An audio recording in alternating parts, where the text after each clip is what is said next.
Hello, dear students. Welcome back to BioStuff.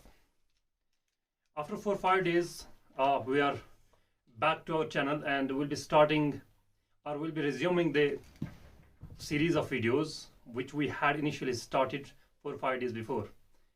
We apologize for that. We could not upload the video in last 4 5 days because we had a busy schedule. But today onwards, we'll be continuing that series. And if you remember, we were discussing the cell cycle and its regulation, and we had discussed the part 1. In part 1, we discussed the basics. We understood what interphases and what are its subphases. And we also understood what were the key events that took place in the different subphases of the interphase. Okay, and then we talked about a little bit about the cyclins and CDKs, which are the regulatory proteins of the cell cycle. And मैंने आपको बताया था कि cyclins कैसे काम करते हैं, सीडीकेस कैसे काम करते हैं, और इवेंचुअली मैंने यीस्ट के बारे में, budding yeast and fission yeast के बारे में थोड़ा सा बता दिया था कि कैसे साइक्लिन्स काम करते हैं और कैसे सीडीकेस काम करते हैं. आज की वीडियो के अंदर हम इन्हीं साइक्लिन्स और सीडीकेस और डिफरेंट रेगुलेटरी प्रोटीन्स के बारे में बात करेंगे, but it will be concerned with higher eukaryotes. So today we will be talking only of the higher eukaryotes कि किस तरह इनके अंदर साइक्लिन्स एंड सीडीकेस काम करते हैं. हायर यूकैरियोट्स के अंदर जो different phases of the cell cycle होते हैं, जैसे फॉर एग्जांपल हमारे पास रहता है G1 फेज, हमारे पास G1S ट्रांजिशन एक फेज रहता है, then we have the S phase, then we have the G2M phase. यही तो होते हैं ना एक सेल साइकिल के अंदर जो डिफरेंट फेजेस होते हैं. G1 होता है, फिर S होता है, फिर G2 होता है, फिर M होता है. ठीक है, अब G1 फेज के अंदर जब सेल होगी, इस फेज के अंदर ये अपना एक स्पेसिफिक साइक्लिन बनाएगा और वो साइक्लिन अपने स्पेसिफिक सीडीके के साथ एसोसिएट होकर एक फंक्शन परफॉर्म करेगा. It means G1 phase will be having its own specific cyclin, और उस साइक्लिन का नाम क्या है? उस साइक्लिन का नाम है cyclin D. It means whenever the cell is in the G1 phase, the cell will synthesize the cyclin D, because the cyclin D is specific for the G1 phase. और जब एक बारी cyclin D बनेगा G1 phase के अंदर, फिर इस cyclin D के साथ एसोसिएट होगा अपना स्पेसिफिक CDK, और वो CDK कौन है? वो CDK होता है CDK4 और CDK6. What it means that whenever there is cyclin D, it will always associate with the CDK4 or it will associate with the CDK6. It can't combine, it can't associate with both of them simultaneously. एक बारी cyclin D बना, या तो ये CDK4 के साथ बनाएगा cyclin D CDK4 complex, या ये CDK6 के साथ एसोसिएट होकर बनाएगा साइक्लिन D CDK6 कॉम्प्लेक्स. लेकिन हमेशा CDK4 CDK6 G1 फेज के अंदर काम करेंगे, और अलॉन्ग साइड साइक्लिन डी भी हमेशा G1 फेज के अंदर ही काम करेगा. ऐसे ही G1S फेज के अंदर कौन सा साइक्लिन बनता है और कौन सा साइक्लिन इंपॉर्टेंट रहता है? That is cyclin E. It means whenever the cell wants to go from G1 to S phase, this is the G1S transition. Whenever the cell wants to shift from the G1 to S phase, at that time a cyclin is needed, a specific cyclin is required, and that also needs the proper CDK. तो G1S transition phase के अंदर cyclin की जो importance रहती है, that is cyclin E, और इसके साथ जुड़ता है CDK2. ठीक, देन एक बारी सेल ने G1S ट्रांजिशन कंप्लीट किया, इसका मतलब है अब cell wholly and solely S phase के अंदर आ चुकी है. And once the cell is in the S phase, then in the S phase a different specific cyclin is required. That cyclin is called as A. So in S phase always you will find the cyclin A. ये कई बार part B के अंदर question पूछा गया है कि किस phase के अंदर कौन सा साइक्लिन जो है वो इंपॉर्टेंट रोल प्ले करता है, क्योंकि स्पेसिफिक साइक्लिन स्पेसिफिक फेज के अंदर ही बनते हैं. तो एस फेज के अंदर हमेशा आपको साइक्लिन ए मिलेगा, और इसके साथ जो सीडीके जुड़ेगा that is CDK2. Then we have the G2M. S phase में जब सेल थी, अब S phase कंप्लीट हुआ, अब ये आएगा G2 के अंदर, और G2 के अंदर जब आएगा उसके बाद it has to move from G2 to the mitotic phase और मियोटिक फेज। सो इस G2M ट्रांजिशन के अंदर जो साइक्लिन इंपॉर्टेंट रोल प्ले करता है, that is cyclin B. And इस G2M ट्रांजिशन के दौरान जो साइक्लिन बी बना, ये एक स्पेसिफिक CDK के साथ एसोसिएट होकर एक्टिव कॉम्प्लेक्स बनता है and then carries out its proper functionality. But you have to remember that this cyclin B in the G2M transition phase will be associated with a specific cyclin known as CDK1। This is very, very important. This table is very important because every time or every after couple of seasons you will find at least a single question from this table कि किस phase के अंदर कौन सा cyclin मिलता है और उस साइक्लिन के साथ कौन सा CDK एसोसिएटेड रहता है। So just take a screenshot of this and learn these and just try to remember the names of different cyclins and CDKs which actually perform their functionality in different subphases of the cell cycle. Now we will be discussing some next subtopic. आपको पहले ये याद रखना है क्योंकि मैंने आपको बता भी दिया है, जो साइक्लिन्स होते हैं या CDKs होते हैं, साइक्लिन्स CDKs अगर मान लो G1 फेज के अंदर साइक्लिन D था और CDK कौन था, CDK4 CDK6, एक बारी सेल G1 फेज से अब गुजर चुकी है and into the S phase. It means G1 phase के अंदर जो साइक्लिन्स बने थे या साइक्लिन CDK कॉम्प्लेक्स बना था, उसको हमें या तो इनएक्टिवेट करना है या किसी तरीके से उसको हमें डिस्ट्रक्ट करना है, क्योंकि G1 फेज के अंदर जो काम उनको करना चाहिए था उन्होंने परफॉर्म किया। अब सेल S फेज में आ चुकी है। अब G1 फेज के अंदर जो साइक्लिन CDK कॉम्प्लेक्स मौजूद था उसको हमें इनएक्टिवेट करवाना है या हमें उसको डिस्ट्रक्ट कराना है। इसका मतलब हुआ कि जो साइक्लिन CDK कॉम्प्लेक्सेस हैं इनको हम इंटरवल्स पे इनएक्टिवेट करते हैं और जो साइक्लिन्स हैं साइक्लिन्स को हम डिस्ट्रक्ट करते हैं।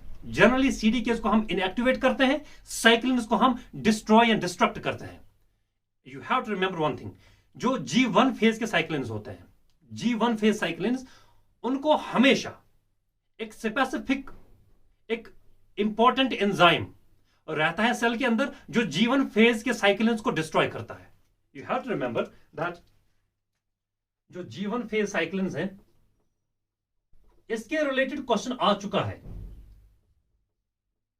पूरा क्वेश्चन इससे नहीं आया था, लेकिन ये स्टेटमेंट क्वेश्चन के अंदर एक स्टेटमेंट पूछा गया था कि G1 फेज साइक्लिन्स को कौन डिस्ट्रॉय करता है। ठीक है, तो G1 phase cyclins are ubiquitinated and destructed by an E3 ubiquitin ligase। इसका नाम क्या है? SCF प्रोटीन या SCF एंजाइम। ठीक है, ये इंपॉर्टेंट है SCF। तो G1 फेज के अंदर जो साइक्लिन्स होते हैं, जैसे साइक्लिन D है, ये मान लो आप, ये G1 फेज साइक्लिन है। SCF आएगा, मैं यहीं से दिखाता हूं, आई विल स्ट्रेच इट। जो SCF प्रोटीन है या SCF एंजाइम है, याद रखें SCF एंजाइम जो है इसकी प्रॉपर्टी ये है कि it's an E3 ubiquitin ligase. Ligase का मतलब होता है जोड़ना। किसको जोड़ेगा? यूबिक्विटिन को।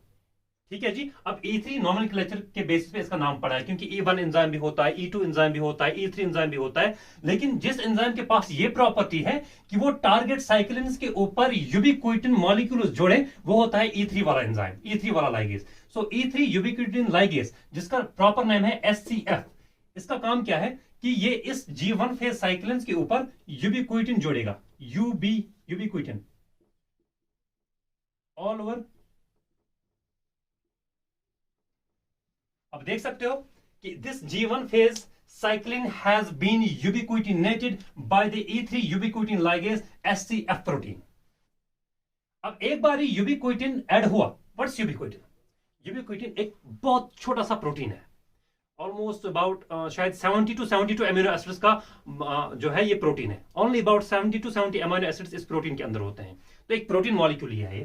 तो ये एंजाइम इस यूबिक्विटिन मॉलिक्यूल को इस G1 फेज साइक्लिन के ऊपर जोड़ देता है। इसकी वजह से क्या होता है, बायोलॉजिकल सिस्टम के अंदर जब भी किसी प्रोटीन के ऊपर यूबिक्विटिन के टैग्स लगते हैं, हमेशा और हमेशा वो प्रोटीन फिर सबमिट किया जाता है फॉर द डिस्ट्रक्शन प्रोसेस।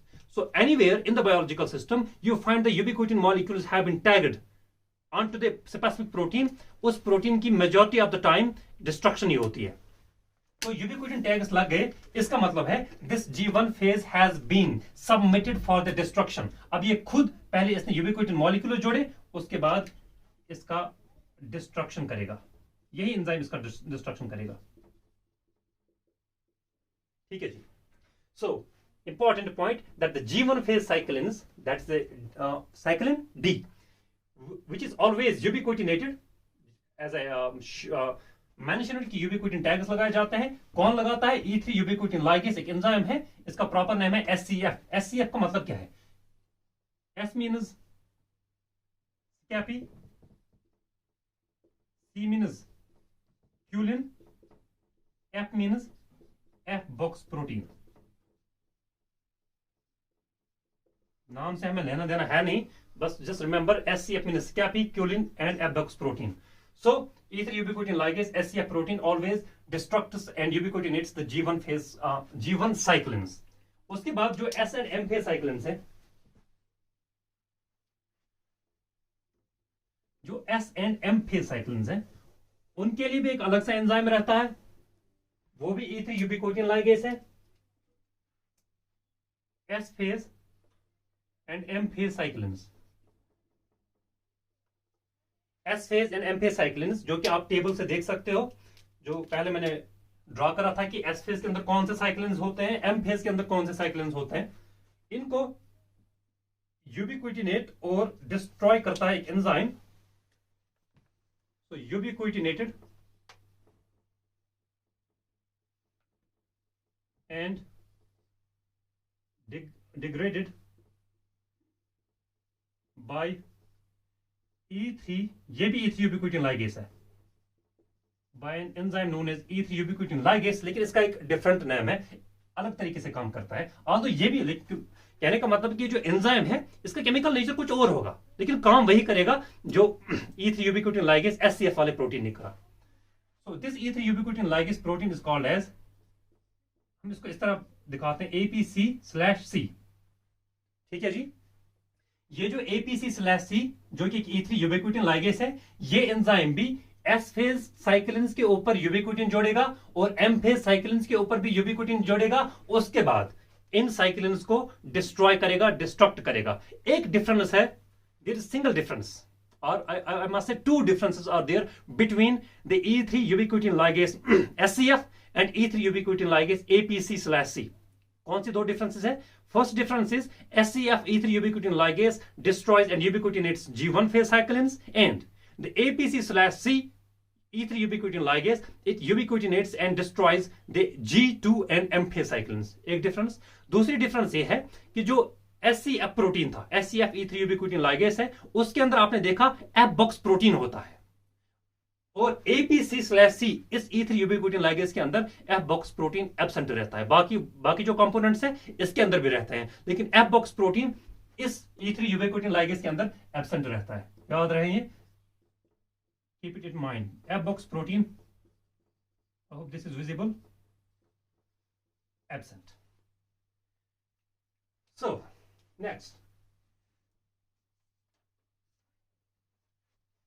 अब हम बात करेंगे कुछ और रेगुलेटरी प्रोटीन्स की, क्योंकि हमारा हेडिंग क्या है?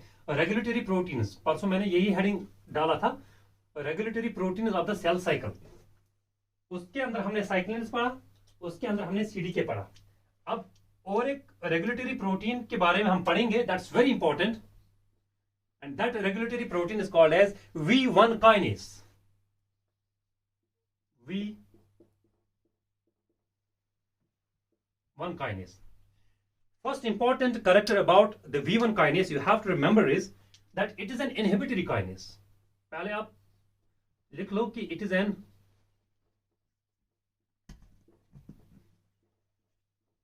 inhibitory kinase। इसका मतलब हुआ कि ये साइक्लिन्स या सीडीकेस को ये इनहिबिट करता होगा, साइक्लिन सीडीके कॉम्प्लेक्स को इनहिबिट करता होगा, और उसके बाद इसका एग्जैक्ट फंक्शन क्या है वो हम आगे देखेंगे। सो V1 kinase and inhibitory kinase, हम एक साइक्लिन सीडीके कॉम्प्लेक्स लेते हैं, ये मानो सीडीके, ये है CDK1। आप मुझे बता सकते हैं कि CDK1 ये किस फेज के अंदर काम करता है? G2M ट्रांजिशन फेज के अंदर। अभी मैंने टेबल में दिखाया था CDK1, ये जो CDK है ये G2M जो ट्रांजिशन वाला फेज है उसके अंदर काम करता है, और इसके साथ हमेशा कौन सा साइक्लिन जुड़ता है? I hope you remember,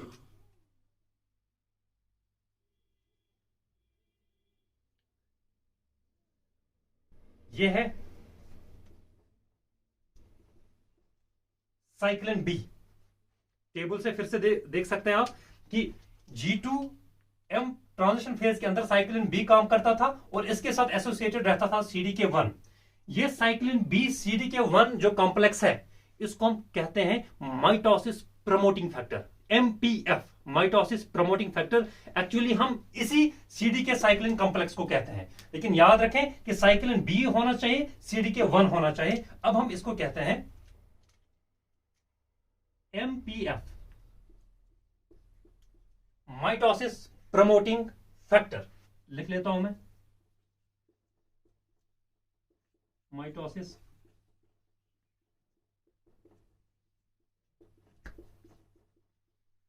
factor. यहां तक ठीक है। अब इसका काम क्या है? अब हम काम करने के लिए जो V1 काइनेस का काम है,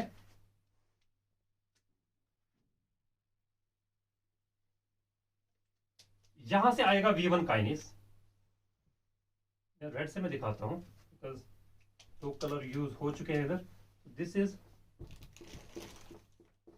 V1 काइनेस, ठीक है। जो CDK है, जो ये CDK है, ये है क्या? ये तो एक काइनेस है ना। काइनेस होता क्या? एक एंजाइम होता है। एंजाइम होता क्या? Chemical nature most of the time enzymes का क्या रहता है? प्रोटीन। एंजाइम्स प्रोटीन ही होते हैं ना मेजॉरिटी ऑफ द टाइम। इसका मतलब है ये CDK1 एक काइनेस है एंड इसका केमिकल नेचर एक प्रोटीन है, और प्रोटीन किसका बना होता है? एमिनो एसिड्स का, ठीक है जी। अब इस CDK1 काइनेस के अंदर एमिनो एसिड्स भरे होंगे, सीधी सी बात है, क्योंकि प्रोटीन है, एमिनो एसिड्स का तो बना होगा। इस CDK1 के अंदर एक जगह एक एमिनो एसिड होता है, यहां पे मैं दिखाता हूं, ये एक एमिनो एसिड है और एक एमिनो एसिड होता है। दो एमिनो एसिड्स हैं किसके ऊपर? CDK1 के ऊपर। ये है थ्रियोनिन 14, ये है tyrosine 15। Now you might be thinking कि threonine 14 what does it mean? इसका मतलब है 14th पोजीशन पे एमिनो एसिड्स होते हैं ना, जैसे फ्रॉम 1 से हम स्टार्ट करेंगे, पहला एमिनो एसिड, दूसरा, third, fourth, fifth, sixth, like that. So when it comes to 14th position, उस 14th पोजीशन पे जो एमिनो एसिड है वो है थ्रियोनिन, और उसके एडजेसेंट में जो 15th पोजीशन पे एमिनो एसिड है वो है tyrosine. In those specific, you have to remember the name as well. Threonine 14, tyrosine 15। V1 kinase काम क्या करेगा? क्योंकि काइनेस है, काइनेस का काम मैंने बताया था कि it always adds a phosphate group to the target protein. So V1 kinase will add the phosphate onto the threonine 14 as well as onto the tyrosine 15. So I will show it. यहां पे phosphate add करा गया, V1 kinase है, और यही V1 kinase इस पे भी फॉस्फेट जोड़ेगा।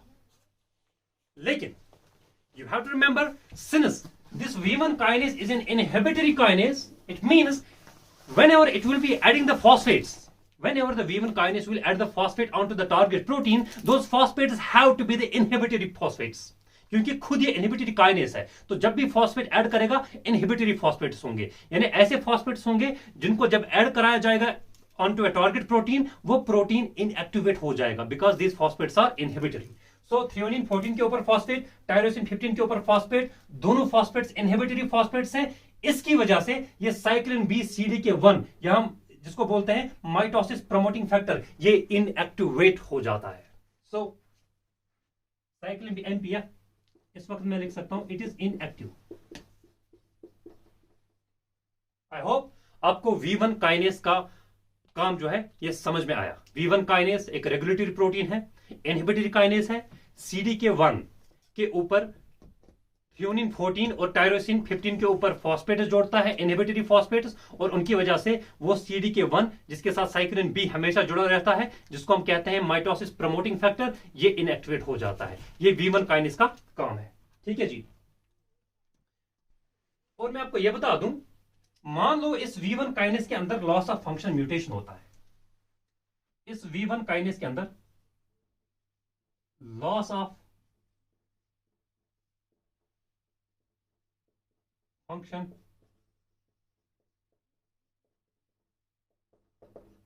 म्यूटेशन हो जाता है, लॉस ऑफ फंक्शन म्यूटेशन हो जाता है। उसकी वजह से क्या होगा?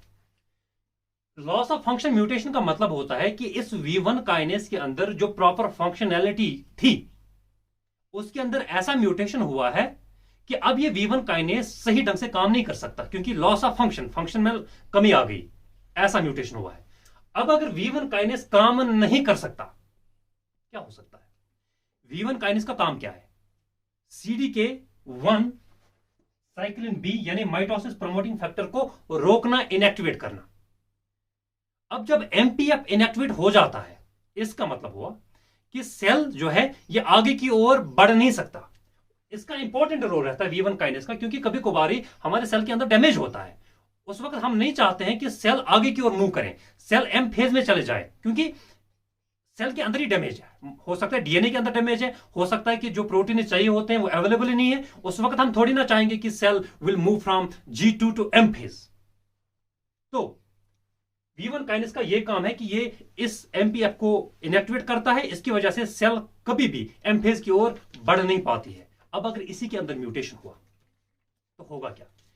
अब अगर इसके अंदर म्यूटेशन होता है तो सेल बिना किसी खौफ के आगे की ओर मूव करेगी और कंटिन्यूअसली मूव करेगी, क्योंकि इसका एक प्रॉपर रेगुलेशन चलता है। V1 काइनेस मान लो कि एक नॉर्मल सेल जो है वो 10 मिनट में डिवाइड करती है। मान लो सपोज कि वो 10 मिनट में 2 सेल्स बनाती है, और उसके अंदर V1 काइनेस भी सही ढंग से काम करता है। जब डैमेज होता है तो काम करता है, जब डैमेज नहीं होता है तो फिर सेल को अलाउ करता है to move into the M phase. 10 minute लगते हैं। अब मान लो V1 काइनेस के अंदर लॉस ऑफ फंक्शन म्यूटेशन है, ये तो काम नहीं करेगा। अब आगे जो V1 काइनेस बैठा था, जो हमेशा सेल को ये प्रोवाइड करता था कि अगर सेल के अंदर डैमेज है आगे नहीं बढ़ना है, अगर सेल के अंदर डैमेज नहीं है तो फिर आगे बढ़ना है। अब अगर इसी के अंदर म्यूटेशन हुआ, इसका मतलब है सेल को कोई रोकने वाला नहीं है। At this transition, G2M transition, MPF हमेशा एक्टिव रहेगा। ये हमेशा सेल को अलाउ करेगा to go into the M phase, और जल्दी जल्दी सेल्स डिवाइड करेंगे। इससे होगा क्या? इससे फिनोटाइप क्या आएगा कि जो सेल्स बनेंगी वो स्मॉल इन साइज बनेगी, क्योंकि एक गिवन टाइम के अंदर सेल हमेशा डिवाइड करती है। लेकिन अब जब ये काइनेस एब्सेंट है, इसके अंदर लॉस ऑफ फंक्शन है, अब ये रोकेगा नहीं सेल को। कभी जब भी सेल आएगी उसको अलाउ किया जाएगा just go into the M phase and divide. इससे ये होगा कि सेल्स बहुत तेजी से डिवाइड करेंगी and the cells will become smaller in size. So the consequence, the phenotype which we will get from the loss of function mutation in the V1 kinase is that the cells will be smaller in size. इससे जो phenotype आएगा, cells will be smaller in size. ठीक है। Next regulatory protein के बारे में हम बात करते हैं।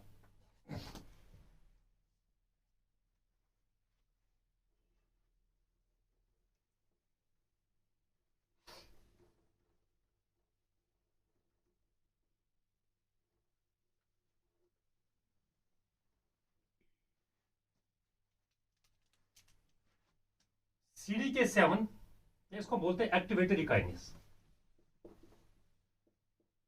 ये नंबर 4 है, क्योंकि साइक्लिन पहला था, CDK दूसरा था, V1 काइनेस तीसरा, and 4th is activatory kinase. Activatory kinase किसको हम बोलते हैं? CDK7 plus cyclin H। Just remember it, exam में 4 नंबर क्वेश्चन के अंदर पूछा जा चुका है कि एक्टिवेटरी काइनेस होता कौन है? साइक्लिन H और CDK7। ठीक है, साइक्लिन H और CDK7। अब इस एक्टिवेटरी काइनेस का काम क्या होगा? नाम से खुद बता रहा है कि एक्टिवेटरी काइनेज ये किसी टारगेट प्रोटीन को एक्टिवेट करता होगा। ठीक है, अब कैसे एक्टिवेट करता होगा, लेट्स डिस्कस दैट। अभी मैंने आपको बताया कि यहां पे सीडीके कौन था, सीडीके 1, इसके साथ कौन जुड़ा था, साइक्लिन, साइक्लिन बी, और इसी को मैंने कहा था कि this is a mitosis promoting factor. और इसी कॉम्प्लेक्स सीडीके1 साइक्लिन बी कॉम्प्लेक्स के ऊपर अभी अभी V1 काइनेस ने 2 इनहिबिटरी फॉस्फेट जोड़े थे। कहां कहां पे, थ्रियोनिन 14 पे और टायरोसिन 15 पे, वो भी दिखाते हैं। यहां पे थ्रियोनिन 14, ये मोनो, टायरोसिन 15, लिखता हूं मैं THR 14, TYR 15, TYR means tyrosine 15। इन दो के ऊपर अभी अभी V1 काइनेस ने इनहिबिटरी फॉस्फेट जोड़े, उसकी वजह से एमपीएफ क्या हुआ था, इनएक्टिव। लेकिन अब काम में कौन आएगा, एक्टिवेटरी काइनेस। अब हम दिखाते हैं,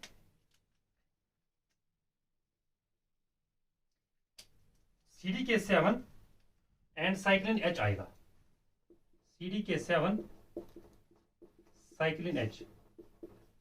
ठीक है, अब इसका क्या काम है, CDK7 साइक्लिन H ये भी इसी CDK1 के ऊपर किसी पर्टिकुलर एमाइनो एसिड पे फॉस्फेट ग्रुप ऐड करता है। लेकिन अब वो कौन सी पोजीशन है, किस एमाइनो एसिड के ऊपर, you have to remember CDK7 cyclin H it adds activatory phosphate onto threonine 161। 161 position के ऊपर जो एमाइनो एसिड होता है CDK1 के अंदर, वो थ्रियोनिन होता है, और उसी के ऊपर ये CDK7 and cyclin H phosphate group add करेगा। लेकिन वो फॉस्फेट होगा activatory phosphate.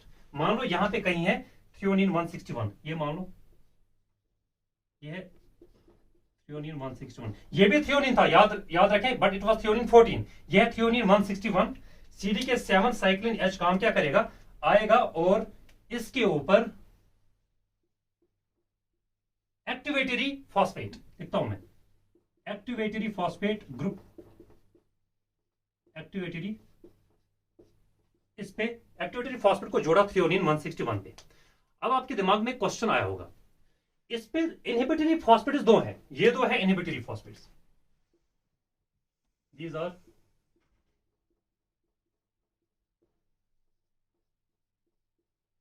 Inhibitory phosphates and this is the activatory phosphate. अब एक इस एमपीएफ के ऊपर दो इनहिबिटरी फॉस्फेट्स हैं और एक एक्टिवेटरी फॉस्फेट है।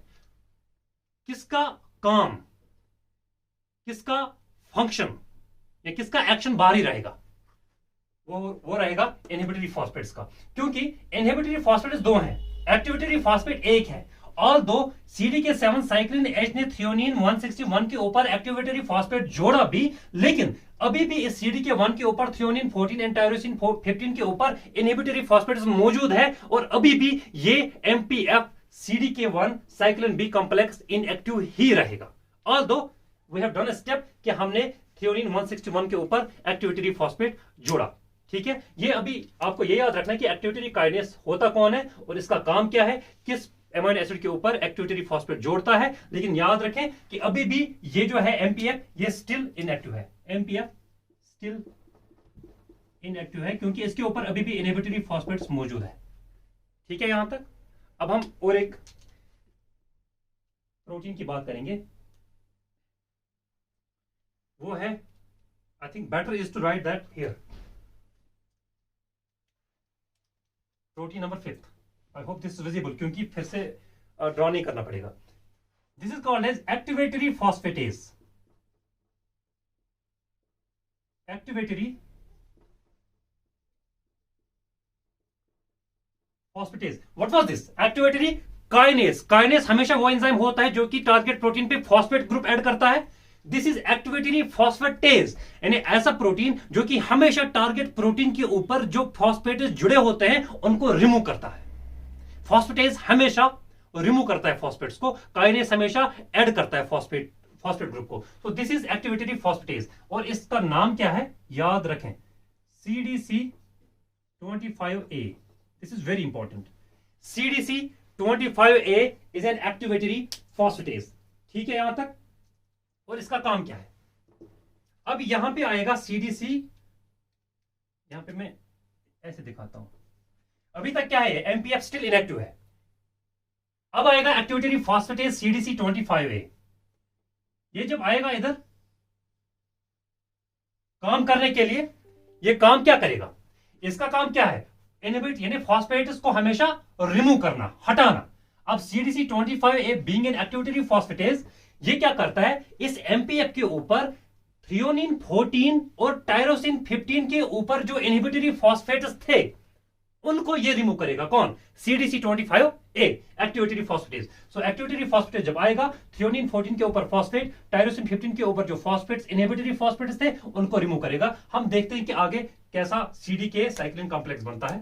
For example I will show it here. I hope this is visible.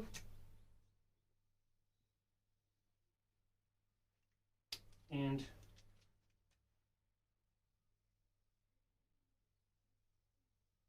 आपको पता ही है MPF, ये CDK1 है, ये साइक्लिन B है और कॉम्प्लेक्स का नाम है MPF, माइटोसिस प्रमोटिंग फैक्टर. अब यहां पे था थ्रियोनिन 14, ये थ्रियोनिन 14 है, ये टायरोसिन 15 है. इनके ऊपर इनहिबिटरी फॉस्फेट जो थे थ्रियोनिन 14, ये है टायरोसिन 15. इनके ऊपर अभी तक क्या था? Inhibitory phosphate. लेकिन जो ही CDC 25A काम में आया, इसने इन दो एमिनो एसिड्स के ऊपर जो इनहिबिटरी फॉस्फेट्स थे उनको हटाया. इसका मतलब है अब थ्रियोनिन 14 के ऊपर कोई इनहिबिटरी फॉस्फेट नहीं, अब टायरोसिन 15 के ऊपर कोई भी इनहिबिटरी फॉस्फेट नहीं. ठीक है. सो CDC 25A इस तरह मैं दिखा सकता हूं. यहां से जो फॉस्फेट्स थे, इसके ऊपर भी जो फॉस्फेट थे, इनको रिमूव कराया गया. किसने? मैं एरो से आप समझ सकते हो कि इन फॉस्फेट्स को रिमूव करता है कौन? CDC 25A. अब लेकिन CDK1 के ऊपर थ्रियोनिन 161 के ऊपर एक्टिवेटरी फॉस्फेट तो है ना, उसके साथ तो CDC 25A ने कुछ नहीं किया, वो तो अभी भी उधर ही मौजूद है. यहां पे कौन सा एमिनो एसिड था? Threonine 161. So this is threonine 161. और इसके ऊपर किसने एक्टिवेटरी फॉस्फेट जोड़ा था? CDK7 साइक्लिन H ने, जो कि एक्टिवेटरी काइनेज था. इसके ऊपर एक्टिवेटरी फॉस्फेट अभी भी मौजूद है. अब आप मुझे बताओ, ये जो MPF है यानी CDK1 साइक्लिन B, ये एक्टिव है कि अभी भी इनएक्टिव रहेगा? अब ये एक्टिव है. क्यों एक्टिव है? क्योंकि इनहिबिटरी फॉस्फेट जो जुड़े हुए थे ऑन द 2 एमिनो एसिड्स, उनको इस एंजाइम ने रिमूव करा. एंड देन थ्रियोनिन 161 के ऊपर जो एक्टिवेटरी फॉस्फेट जुड़ा था वो अभी भी मौजूद है. अब ओवरऑल इस MPF के ऊपर है क्या? सिर्फ एक एक्टिवेटरी फॉस्फेट है. इसका मतलब है अभी इनहिबिटरी फॉस्फेट तो है नहीं. सो MPF will become active. Active MPF. अब ये MPF एक्टिव हो गया. आई होप आपको यहां तक सारी चीजें अच्छे से समझ में आई. अगर you find any confusion, you will have to pin down your comment down below. ठीक है, ताकि I can see your question and I will be providing you the answer. यहां तक ठीक है. लेकिन यहां पे जैसे मैंने V1 काइनेस के अंदर लॉस ऑफ फंक्शन म्यूटेशन बताया था और उसका कॉन्सिक्वेंस, उसका फिनोटाइप क्या होगा वो मैंने आपको बताया. इसके बाद क्योंकि इनके रिलेटेड क्वेश्चन आ चुके हैं, that's why I am discussing them. Otherwise I would not, because मैंने इनके रिलेटेड क्वेश्चन देखे हैं. तो एक्टिवेटरी फॉस्फेटेज CDC 25A, अगर इसके अंदर लॉस ऑफ फंक्शन म्यूटेशन होता है, I hope the board is visible. Loss of function,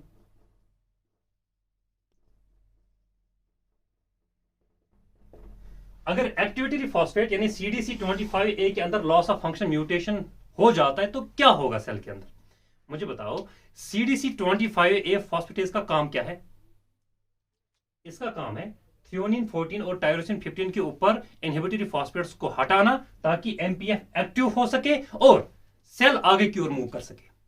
अब अगर इसी के अंदर म्यूटेशन होता है, क्या एमपीएफ एक्टिव हो सकता है? क्या ये प्रोटीन फिर इन इनहिबिटरी फॉस्फेट्स को रिमूव कर सकता है? नहीं। अगर नहीं कर सकता, क्या एमपीएफ एक्टिव हो सकता है? नहीं। अगर एमपीएफ एक्टिव नहीं हो सकता, क्या सेल आगे की ओर मूव कर सकती है? Not at all. It means अगर इसके अंदर म्यूटेशन होता है तो ये इनएक्टिव ही रहेगा। एमपीएफ क्या रहेगा? Inactive he.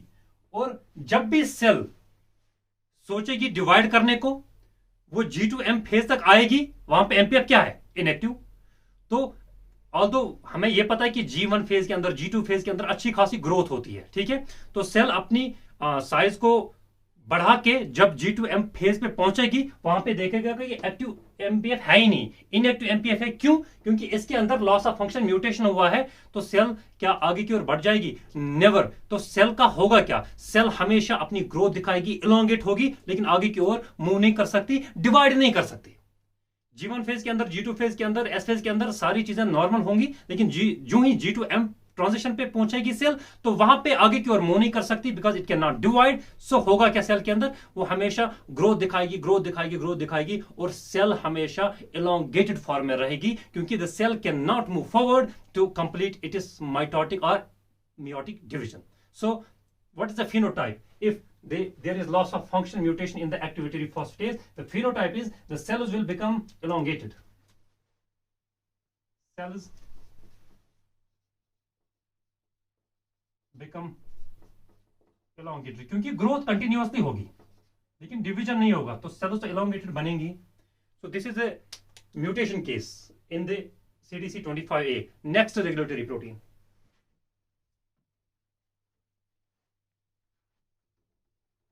I hope you are getting the points. And यही जो है, जो मैं रेगुलेटरी प्रोटीन्स पढ़ा रहा हूं, इन्हीं से मैक्सिमम क्वेश्चंस आते हैं. जब हम क्वेश्चंस को सॉल्व करेंगे, हम देखेंगे कि इनके रिलेटेड बहुत सारे क्वेश्चंस पूछे गए हैं in the part C as well as in part B. तो आपको अच्छे ढंग से समझना है, और आपके जो आगे क्वेश्चंस आएंगे वो आप आराम से सॉल्व कर सकते हो. अब हमारे पास है inhibitory proteins. Protein number 5.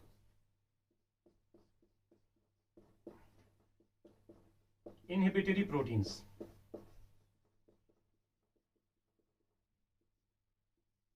I hope this is visible because this is a red color.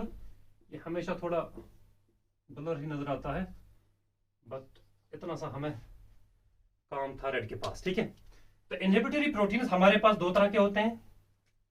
एक, इसके अंदर दो फैमिलीज आती है, ऐसे समझो. इनहिबिटरी प्रोटीन्स के अंदर दो फैमिलीज आती है. एक फैमिली का नाम है INK4 फैमिली, दूसरी फैमिली का नाम है INK2 फैमिली, और INK2 फैमिली का दूसरा नाम है CIP KIP family. CIP KIP family, INK2 family. INK4 family के अंदर जो प्रोटीन्स आते हैं, इसके अंदर जो प्रोटीन्स इन्वॉल्व हो जाते हैं वो है P16, P18, P19, क्योंकि इनहिबिटरी प्रोटीन्स है. INK4 फैमिली के अंदर ये तीन प्रोटीन्स आएंगे, P16, P18, P19. इनका काम क्या है? इनहिबिटरी प्रोटीन्स है, इनका काम है सेल साइकिल को किसी पर्टिकुलर लोकेशन पे अरेस्ट करना. अब P16, P18 एंड P19 कहां पे अरेस्ट करते हैं सेल साइकिल को? These three proteins they inhibit CDK4, CDK6. मुझे बताओ, अगर INK4 फैमिली के अंदर P16, 18, 19 CDK4 और CDK6 को इनहिबिट करते हैं, तो किस लोकेशन पे सेल साइकिल अरेस्ट होगा? आपको कैसे दिमाग लगाना है कि आपको यह समझना है कि CDK4 और CDK6 किस फेज में काम आते थे. If you remember, G1 phase के अंदर काम आते थे. तो cell cycle will be arrested at G1 phase because these proteins, these CDKs have been inhibited. So cell cycle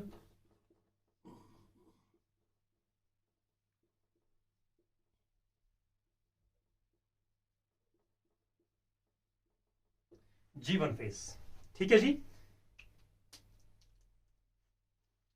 फिर एक दूसरा, इसके अंदर जो प्रोटीन्स आते हैं वो है P21,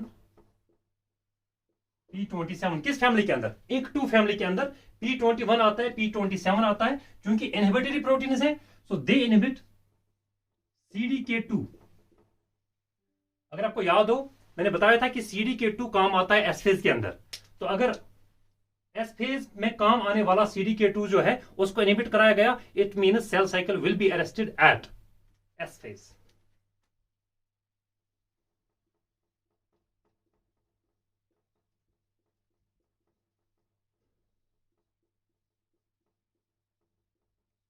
ये हम देखेंगे इनका फंक्शन, क्योंकि कभी कभार जब सेल के अंदर खराबी होती है, डीएनए के अंदर खराबी होती है, या प्रोटीन्स की जो है सफिशिएंसी नहीं होती है, तब ये प्रोटीन्स आएंगे। हम देखेंगे कि कभी P16 आएगा, कभी P21 आएगा, ये अचानक आएंगे और सेल साइकिल को अरेस्ट करेंगे। और ये जरूरी भी होता है सेल साइकिल को अरेस्ट करना if you have some problem going on in the DNA और in any protein in the cell. So you have to remember the names, और इनके अंदर ये याद रखो कि कौन कौन सा प्रोटीन आता है और किस स्टेज पे सेल साइकिल को अरेस्ट किया जाता है। ठीक है, अब हम नेक्स्ट पॉइंट की ओर चलते हैं।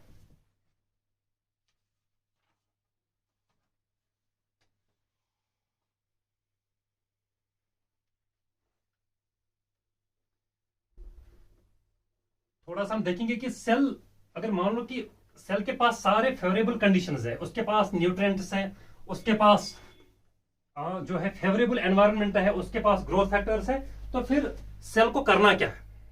सेल को करना क्या है? फॉर एग्जाम्पल इस तरह आप समझे, एक सेल है, उसके पास जो मीडियम है उसके अंदर न्यूट्रिएंट्स है, ग्रोथ फैक्टर्स है, अच्छा खासा एनवायरनमेंट है, हम बोल सकते हैं कि फेवरेबल एनवायरनमेंट है। तो एक्सटर्नल फैक्टर्स तो सही है। अब इस सेल को कमिट करना है खुद, it has to commit itself for the cell division. अब ये क्या करेगा? सेल जो है, हम फॉर एग्जांपल एपिडर्मल सेल को लेते हैं, एपिडर्मल सेल,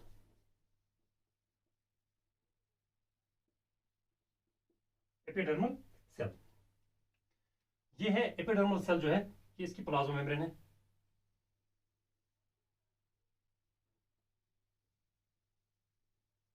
ये है plasma, PM means plasma membrane, epidermal cell. इसी सेल को अब सेल डिवीजन करना है।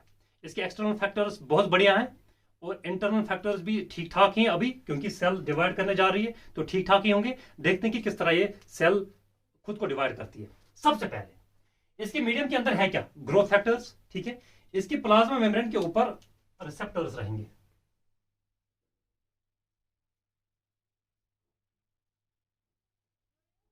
ठीक है, एपिडर्मल सेल प्लाज्मा मेम्ब्रेन के ऊपर एक रिसेप्टर रहता है known as receptor tyrosine kinase, इसको हम बोलते हैं RTK, RTK receptor tyrosine kinase, यह है रिसेप्टर। मैं आपको बता दूं, ये जो है ना, ये सिग्नलिंग जो हम पढ़ेंगे अभी, ये हमें इधर डिटेल में नहीं पढ़नी है, मैं बस एरोज को दिखाऊंगा, क्योंकि ये सिग्नलिंग एक यूनिट है, इटसेल्फ एक यूनिट है। यूनिट नंबर 3 की 4th है सेल सिग्नलिंग। ठीक है, वहां पे हम हर किसी सिग्नल को, सिग्नलिंग पाथवे को डिटेल में पढ़ते हैं। यहाँ पे हमें डिटेल में सिग्नलिंग को नहीं पढ़ना है, बस मैं एक आइडिया दूंगा कि सेल को करना क्या है। ठीक है जी, सेल का जो प्लाज्मा मेम्ब्रेन है, इसके ऊपर रिसेप्टर है, आरटीके रिसेप्टर। अब ग्रोथ फैक्टर तो मीडियम के अंदर मौजूद है, जैसे मैंने बताया कि फेवरेबल कंडीशन है। ये मानो ग्रोथ फैक्टर ने इसके साथ बाइंड करा, ठीक है, इस रिसेप्टर के साथ। जब ग्रोथ फैक्टर अपने रिसेप्टर के साथ बाइंड करता है, एक सिग्नलिंग चलती है। मैं यहां पे लिखता हूं, यहां से दिखाता हूं ताकि स्पेस बच जाए। एक सिग्नलिंग चलेगी, बहुत सारे प्रोटीन्स इंटरेक्ट करेंगे एक दूसरे के साथ। मैं जस्ट एरोज दिखा रहा हूं, यहाँ पे कोई ओ रैब, रास, एमईके, ईआरके, ईएलके, ऐसे बहुत सारे प्रोटीन्स होते हैं जो कि इस रास मैप पाथवे के अंदर काम में आते हैं, लेकिन we don't need to discuss that. So growth factor जब अपने रिसेप्टर के साथ बाइंड करेगा, एक सिग्नलिंग चलेगी। यहां पे मैं लिखता हूं कि signal transduction pathway, signal transduction pathway. अब मुझे समझाना क्या है कि ये जब पाथवे चलेगा, होगा क्या एट द एंड? मान लो कि पाथवे चल गई, ये एरोज सारे प्रोटीन्स काम में आ गए, इससे होगा क्या? इस सिग्नलिंग पाथवे से हम 3 ट्रांसक्रिप्शन फैक्टर्स बनाएंगे। 3 ट्रांसक्रिप्शन फैक्टर्स बनाएंगे। कौन कौन से 3 ट्रांसक्रिप्शन फैक्टर्स बनेंगे? जैसे जून फॉस्मिक, ये भी आप बहुत ज्यादा डिटेल में पढ़ोगे और बार बार इनका नाम आएगा सेल सिग्नलिंग के अंदर। जून फॉस्मिक, ये ट्रांसक्रिप्शन फैक्टर्स हैं। इस सिग्नलिंग से एट द एंड हमें 3 ट्रांसक्रिप्शन फैक्टर्स मिले, जून, फॉस, मिक। अब इनका क्या काम है? ये जून, फॉस, मिक जो है, ये जाएंगे, ये जो है ना, ये सेल है, ये प्लाज्मा मेम्ब्रेन है, और सेल के अंदर न्यूक्लियस भी होता है। मैं यहां दिखाता हूं कि ये मान लो ये न्यूक्लियस है, सेल का न्यूक्लियस है, और यहां पे न्यूक्लियर पोर कॉम्प्लेक्स है। ठीक है, ये न्यूक्लियस है, न्यूक्लियर मेम्ब्रेन या न्यूक्लियस लिखो। और यहां पे डीएनए होगा न्यूक्लियस के अंदर, तो डीएनए होता ही है। ठीक है, ये है न्यूक्लियस के अंदर डीएनए, और इस डीएनए के ऊपर एक जीन है, साइक्लिन डी का gene. Just try to understand, nucleus के अंदर डीएनए है, डीएनए के अंदर एक जीन है, साइक्लिन डी का जीन। अब इसके अपस्ट्रीम में, जैसे लैकोप्रान के अंदर हमने पढ़ा था, बहुत सारे रेगुलेटरी प्रोटीन होते हैं, प्रमोटर होगा, लाइक आरएनए पॉलीमरेज आएगा। लेकिन आपको समझना है क्या है, जो ही जून, फॉस, मिक बने, ट्रांसक्रिप्शन फैक्टर्स बने, ये तीनों आएंगे इस न्यूक्लियर पोर कॉम्प्लेक्स के थ्रू, न्यूक्लियस के अंदर चले जाएंगे और साइक्लिन डी के अपस्ट्रीम बैठेंगे। ये मान लो ये जून, फॉस, मिक है, यहां बैठ गए। ये मान लो ये सर्कल है, ये प्लस है, और ये ट्रायंगल है। Just assume it, Jun circle, Fos plus, Myc triangle. तो जून भी बैठा इधर, फॉस भी बैठा, और मिक भी बैठा। ये जून, फॉस, मिक है, इस जीन के अपस्ट्रीम बैठ गए। इनका काम क्या है? क्योंकि ये क्या है, ट्रांसक्रिप्शन फैक्टर्स, ये ट्रांसक्रिप्शन के रेट को बढ़ाएंगे। ये 3 ट्रांसक्रिप्शन फैक्टर्स आरएनए पॉलीमरेज की रिक्रूटमेंट कराएंगे। मान लिया इन्होंने आरएनए पॉलीमरेज को लाया, ये है आरएनए पॉल। इन 3 ट्रांसक्रिप्शन फैक्टर्स ने रिक्रूटमेंट करवाई आरएनए पॉलीमरेज की, और हेल्प करवाई आरएनए पॉलीमरेज की to transcribe the cyclin D gene. जब साइक्लिन डी जीन की ट्रांसक्रिप्शन होगी, बनेगा क्या? पहले क्या बनता है ट्रांसक्रिप्शन से? एमआरएनए। फिर ट्रांसलेशन से क्या बनेगा? Cyclin D protein. ये हमारे पास बन गया साइक्लिन डी। बनाना साइक्लिन डी, एक पाथवे चली, ट्रांसक्रिप्शन फैक्टर्स बने, न्यूक्लियस के अंदर गए, ट्रांसक्रिप्शन की रेट को इंक्रीज करवाया। किसकी ट्रांसक्रिप्शन रेट को इंक्रीज करवाया? साइक्लिन डी जीन की। एमआरएनए बना, प्रोटीन बना, और हमारे पास है अब साइक्लिन डी। अब साइक्लिन डी मुझे बताओ किस फेज में काम करती है? G1 फेज में। इसका मतलब है अभी सेल, एपिडर्मल सेल जो है, ये G1 फेज के अंदर है। इसने साइक्लिन अपना बनाया, जो इसको बनाना चाहिए था। कौन सा बनाया? Cyclin D. मुझे बताओ अब ये साइक्लिन डी इस G1 फेज के अंदर किस सीडीके के साथ जुड़ता है? टेबल याद करो, साइक्लिन डी या तो जुड़ेगा CDK4 के साथ, या जुड़ेगा CDK6 के साथ। ये जो साइक्लिन डी है, इधर it will associate with cyclin, sorry CDK हमें पढ़ना है। साइक्लिन डी जो है, it will either associate with, I don't know, I'm just rewriting the cyclin but we have to write the CDK। इधर ये CDK4 के साथ जुड़ेगा साइक्लिन डी, या ये CDK6 के साथ जुड़ेगा। एक बार ये साइक्लिन डी मानो CDK4 के साथ जुड़ा, इसका मतलब हमारे पास बना क्या? साइक्लिन डी CDK4 कॉम्प्लेक्स, या हमारे पास बनेगा साइक्लिन डी CDK6 कॉम्प्लेक्स। अब साइक्लिन डी और इसका जो CDK है, ये जब एक्टिवेटेड कॉम्प्लेक्स बनेगा, इसका काम क्या है? इसका काम क्या रहेगा कि G1 फेज से अब सेल निकलेगी towards S phase. G1 phase के अंदर क्योंकि साइक्लिन डी बनना चाहिए, बनना चाहिए, वो बना, और G1 फेज के अंदर ये 2 CDK काम करते हैं, ये भी आए, अपना कॉम्प्लेक्स बनाया, एक्टिवेटेड फॉर्म बना। अब इस सेल को जाना होगा S फेज के अंदर G1 फेज से। लेकिन G1 फेज से जब सेल S फेज की ओर जाती है, बीच में ट्रांजिशन आता है, G1S ट्रांजिशन। G1 से जब सेल जाएगी टुवर्ड्स S फेज, बीच में एक ट्रांजिशन आएगा, G1S ट्रांजिशन। और उस ट्रांजिशन के अंदर हम एक चेक पॉइंट पढ़ेंगे, लेकिन वो पढ़ेंगे नेक्स्ट लेक्चर के अंदर। आपको मैं बता दूं कि G1 फेज जब सेल कंप्लीट करती है, now it has to shift to the S phase. लेकिन S फेज जाने से पहले, S फेज में जाने से पहले, it has to meet a checkpoint which is between G1 and S।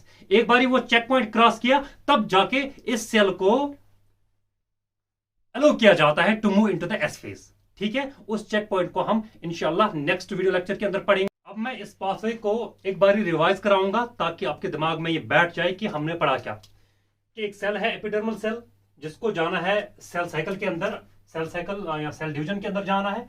लेकिन मैंने बताया कि इस सेल के एक्सटर्नल एनवायरनमेंट के अंदर जितने भी सोर्सेज हैं वो फेवरेबल है।